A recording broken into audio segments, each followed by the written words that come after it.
Raggi, flottur sigur hjá þínu stelpum. Hvað sagðir við þér í hálfleik? Þið komið rosalega grimmar út í hálfleik. Bara sama ég sagði fyrir leik. Við spilum hörkugóða vörn í fyrri hálfleik.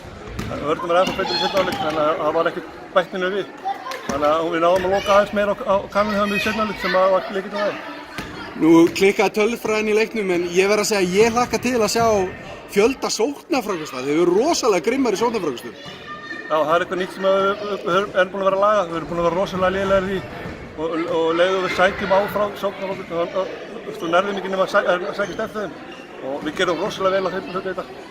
Skiptir náttúrulega gríðarlegu máli að fá annað tækifæri í sókninni. Það er mjög að fá annað tækifæri, það skiptir miklu máli. Ég tók eftir að leikmenn voru með sorgarbönd. Veistu eitthvað af hverju það er? Það var fyrir móðir stelpur sem var í Tindastóll. Stelpurnar báðum að fá að vera með sorgarbönd og þess vegna voru með það. Það er baráttinn á vellinum en þetta er bara fjölskylda utan þess. Já, algjörlega. Það er mjög góður hópur og þetta er bara, stemningin er mjög góð og erfið eftir lélegan leik á Akureyri en við náðum að berja okkur saman og sýndum mjög góða leikinn. Flott, þakka þér kærlega fyrir og gangi ykkur vel. Takk kærlega.